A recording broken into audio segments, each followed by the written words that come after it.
আমি একটি সংবাদের বিষয়ে আপনাদের সামনে আমার অবস্থান পরিষ্কার করার জন্য আজকে আপনাদেরকে এই কষ্ট দিয়েছি।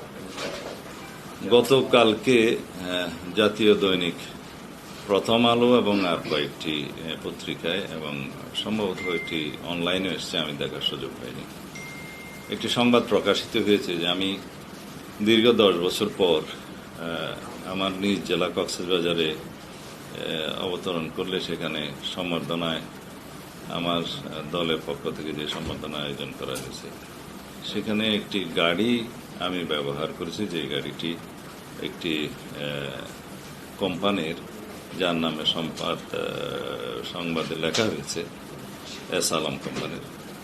তো এই বিষয়ে আমাকে জানতে চেয়েছিল নিউজ করার আগে প্রথম আলোরই চট্টগ্রাম ব্যুরোর সাংবাদিক।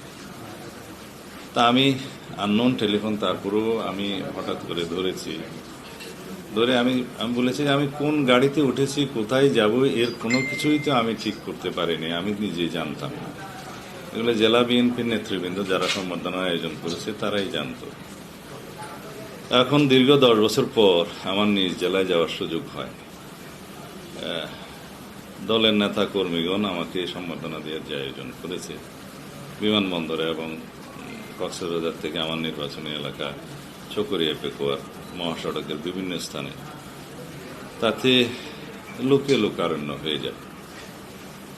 কক্সবাজার বিমানবন্দরের যে বিমানবন্দর সড়ক, এখানে কোনো রকমের কোনো গাড়ি ঘোড়া ঢোকার কোনো সুযোগ তখন ছিল না, এত বেশি লোকের সমাগম। তা আমি বিমানবন্দরে নামার পরে কিছু গাড়ি দেখেছি ভিতরে, তা আমাদের নেতাকর্মীরা বলেছেন যে এইটাতে ওঠেন, এই গাড়িতে আমি উঠেছি। তা এখন সেই গাড়িটি কার, সেই মুহূর্তে আমি তো ওই চিন্তা ভাবনার মধ্যে ছিলাম না, আমি তখন অনেকটা আবেগাপ্লুত ছিলাম। আমার দেশবাসীর ভালোবাসায় সিক্ত হচ্ছিলাম এবং মনের মধ্যে মা বাবার কবর জিয়ারতের বাসনায় মগ্ন ছিলাম। তখন আমার মনের অবস্থা ছিল না যে আমি কোন গাড়িতে, কার গাড়িতে উঠছি ইত্যাদি খোঁজ নেওয়ার।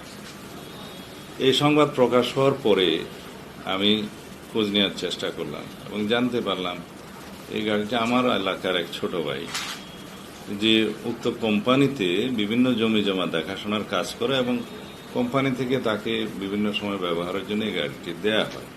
সেও অন্য সকলের মতো আমাকে বরণ করার জন্য এয়ারপোর্টে গেছে, তার গাড়িতে করেই গেছে। কারণ সেও জানতো না যে আমি তার গাড়িতে উঠব, আমিও জানতাম না আমি কার গাড়িতে উঠব। এটা জেলা বিএনপির নেতৃবৃন্দ ঠিক করেছে। তো এই অবস্থায় যে সংবাদটা প্রকাশিত হয়েছে তাতে জনমনে কিছু বিভ্রান্ত সৃষ্টি হওয়া স্বাভাবিক। তারপরেও এই একটি পুরাতন গাড়ি সে আমার ছোট ভাই নিয়ে গেছে, সে খুব আনন্দিত যে আমি তার গাড়িতে ছুটতে পেরেছি। এটা আমার পক্ষ থেকে আমি জানতাম যদি যে এই গাড়ি একটি নির্ধারিত কোম্পানির কথা, তাহলে হয়তো আমি সাবধানতা অবলম্বন করতাম। তারপরেও আমার এই অসাবধানতা এবং অনিচ্ছাকৃত ভুলের জন্য যদি আমি দেশবাসীর মনে কষ্ট দিয়ে থাকি এবং অনুভূতিতে আঘাত দিয়ে থাকি, সেই জন্য আমি দুঃখ প্রকাশ করছি।